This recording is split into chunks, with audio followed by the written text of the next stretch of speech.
Princess Beatrice says she and Edoardo Mapelli Mozzi will be grateful to guide their children if they also suffer from dyslexia. As both dyslexics, we as parents will find out if our children have dyslexia, and how we can best support them, Princess Beatrice said. Welcome to Royal Pancakes. Please don't forget to subscribe and click the notifications bell, so you don't miss any updates about the British royal family. Princess Beatrice says she and Edoardo Mapelli Mozzi are in agreement about a possible parenting decision. On Sunday, the eldest daughter of Prince Andrew and Sarah Ferguson gave a rare interview to Lessons in Dyslexic Thinking, in which she spoke about how she and her husband would move forward if their children had dyslexia like her. Princess Beatrice, 35, and Edo, 39, are parents to daughter Sienna Elizabeth, 2, and son Christopher Woolf, affectionately known as Wolfie, who Edo shares with her ex Dara Huang. Beatrice has long used her royal platform to raise awareness of dyslexia, reporting on Hello in 2021 that her husband also has learning difficulties. As dyslexics, we parents will find out whether our children have dyslexia or not and how we can best support them, Princess Beatrice told Kate Griggs, host of Lessons in Dyslexic Thinking. But I think the most important thing I can do is, hopefully, be really grateful that we can help them with resources if they're lucky enough to also be dyslexic. Being a part of this community, I think I've gained a little more understanding, and I would really wish that on all parents, she continued. Actually, involving parents in the conversation is really exciting to me because if a parent actually learns that their child is dyslexic, then I don't think they are receiving the appropriate support.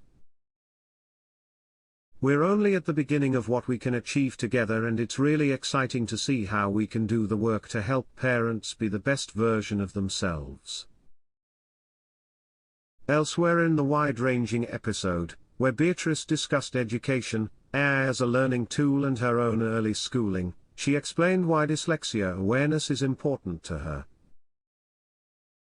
Talking about this topic is my favorite thing to do, because as a dyslexic person navigating the crazy world we live in, I am very grateful and lucky to have a dyslexic mindset, because it definitely pushes me a little further to try to solve some of these challenges, and I try to help as best as I can, she explained. Beatrice's podcast appeared on the eve of Dyslexia Awareness Week, organized by the British Dyslexia Association from October the 2nd to the 8th. Last year, she and Edo teamed up for a rare joint public event, attending the world's first dyslexia gathering, hosted by Prince Carl Philip and Princess Sofia at the Swedish Royal Palace in Stockholm.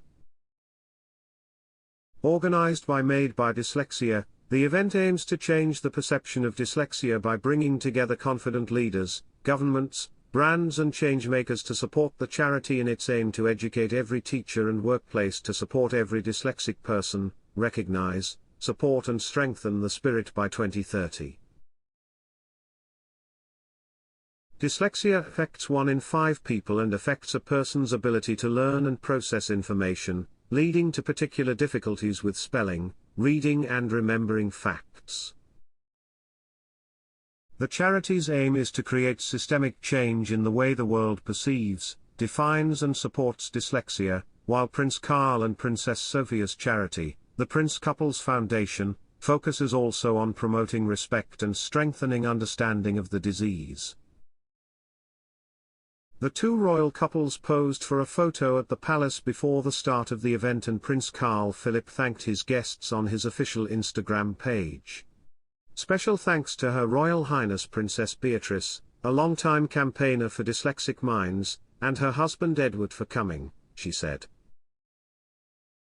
While pregnant with Sienna, Beatrice explained how she would feel if her daughter or her stepson Wolfie were diagnosed with the disease.